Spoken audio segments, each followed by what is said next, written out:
I am with Dr. Sangeeta Chauhan. She is an OB-GYNAC and she has her specialization and experience in aesthetic gynecology. So today we're going to be speaking with Dr. Sangeeta about a very interesting topic.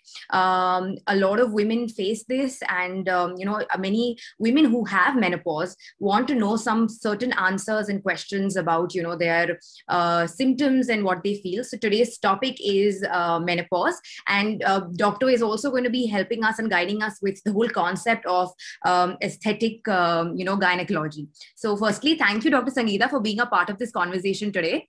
Thank you so much. So doctor, to begin with, can you please throw some light on the whole concept of menopause and what are the signs and symptoms of it? Menopause, actually, it is the cessation, complete cessation or absence of menses since 1 year or more than that. The normal, it is the physiological process, and it is because of the ovary stops secreting hormones like estrogen and progesterone, and it is a gradual process. The normal age of the menopause is between 45 to 55 years of age. Okay. And the average Indian woman have menopause by 50 to 53 years of age.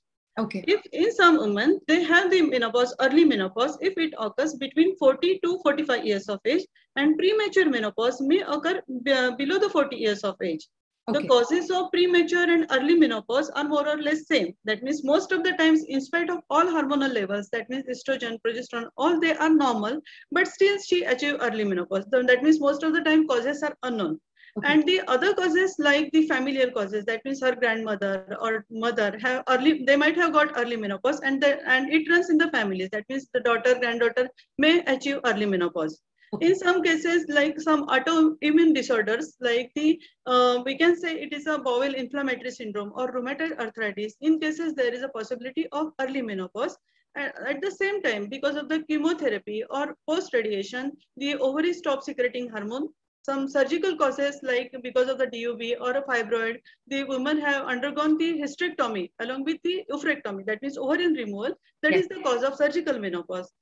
Because of the excess stress or because of the excess smoking, there is an increased production of the cortisol, and it leads to ovarian insufficiency, and thereby these women also achieve early menopause. These are some of the causes.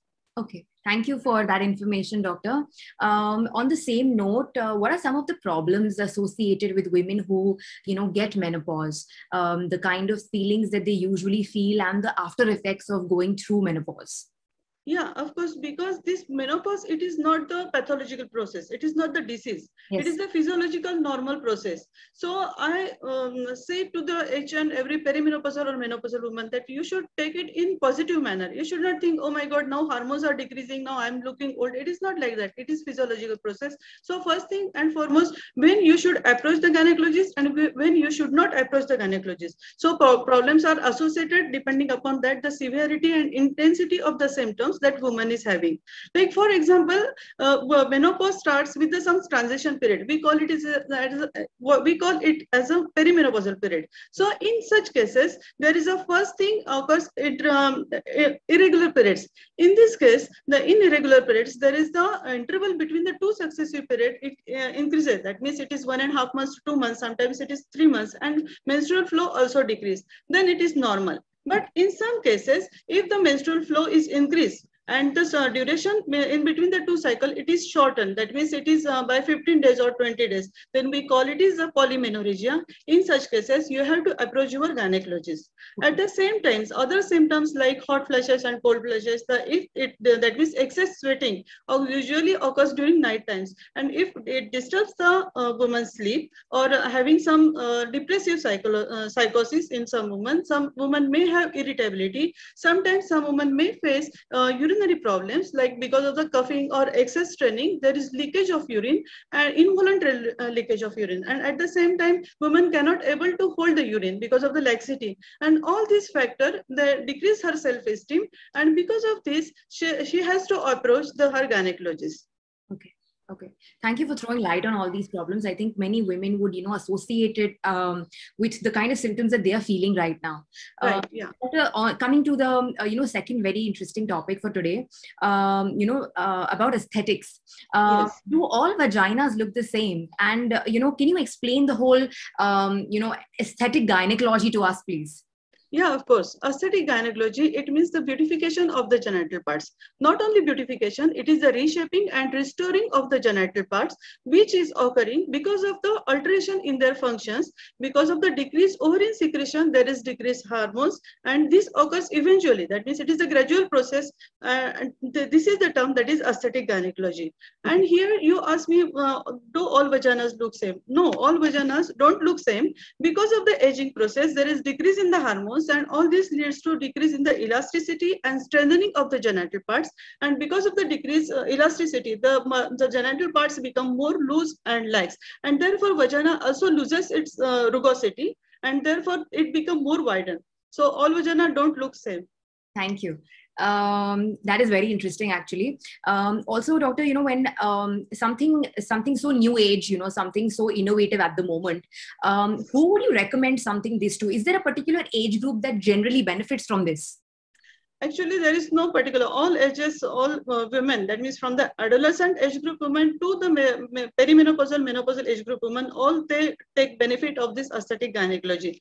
This is because, for example, in adolescent age group women, if there is tear to the hymen because of the cycling, horse riding, or by any other cause, then we can repair the hymen. We can call it as a hymenoplasty. So here the role of aesthetic gynecology comes. Sometimes there is a defect in the labia majora, minora, then we do labioplasty or minoplasty. Sometimes because of the in reproductive age group women, because of repeated childbirth, there is vaginal widening occurs. So you have to do the vaginal tightening. So it is the role of vaginoplasty comes. And in perimenopausal or menopausal women, vaginal rejuvenation can be done with the some energy-based devices. So here the role of aesthetic gynecology comes. So in all age group of women, we take benefit of this. Okay, that is very, very interesting. Also, doctor, what are the basic techniques that are used in this cosmetology of the vagina, and how safe is the procedure?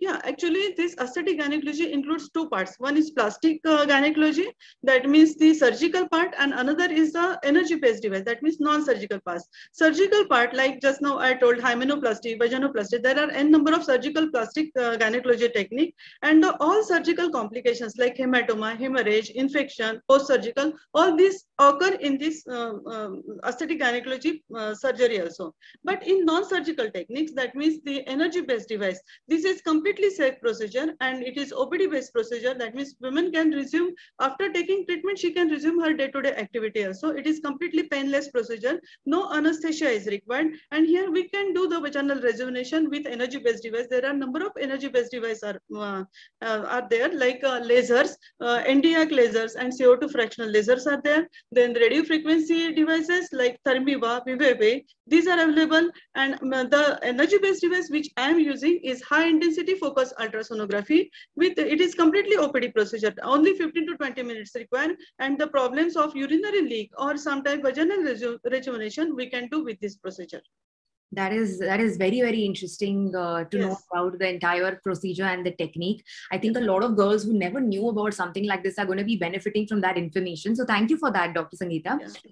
Also, could you tell us a little bit about uterus prolapse, and how can something like aesthetic cosmetology help in it? Uterus prolapse, it means usually uterus is held in position in pelvic cavity by various number of ligaments. But eventually with the aging process, because of the decreased hormones and because sometimes because of the repeated childbirth, these ligaments lose its elasticity, and therefore the uterus leave its position from the pelvic cavity and come outside the vagina. We call it as a uterus prolapse, and it depends upon the degree. That means if above the level of vagina or introitus, we call it is first degree. At the level of introitus, we call it second, and if it comes completely out, then it is third degree. Sometimes along with the uterus, the bladder and urethra also come. We call it as a cystocele and urethrocoele, and sometimes the other organs like rectocele or rectum and intestine also come. So this is complete procedentia. So here the role of aesthetic gynecology comes, because here prevention is always better. So once you feel that there is laxity in the ligament, or you feel like something decreased sensations are there, then in such cases, in early stage of the uterine prolapse, you can do the pelvic exercise. We call it as a Kegel exercise to maintain the elasticity and strengthening of the pelvic musculature. At the same time, you can do the energy. You can use the energy-based device, and with that you can regenerate the tissue, and thereby thereby you prevent, that means it helps in excess collagen formation, excess elastin formation, and therefore you can prevent the future uterine prolapse. So Wow. in early stages, it is very much helpful. This is very, very insightful. Thank you, doctor, for so much information. I think some women who don't even have an idea of a procedure like this or a treatment like this, they can now actually benefit from something with the new technology that we have available. Right. And doctor, the last question for today would be that, how is cosmetic gynecology impacting the body positivity and self-confidence in women? Yeah, of course, because just now I told that most of the women, because of the aging process, they have urinary leak and urinary problems. And sometimes it decreases the libido also, that means decreases the sexual drive also because of the dryness, increased dryness in the genital part.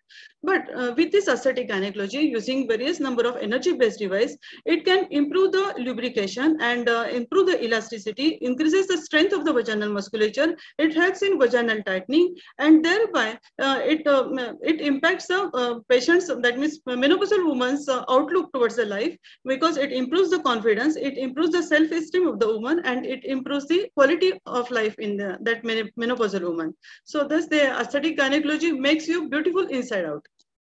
That's wonderful. Thank you for all this information, doctor. It's been very, very nice to speak to you today and, gain so much knowledge and understand these new age procedures. A lot of girls are going to be benefiting with this knowledge.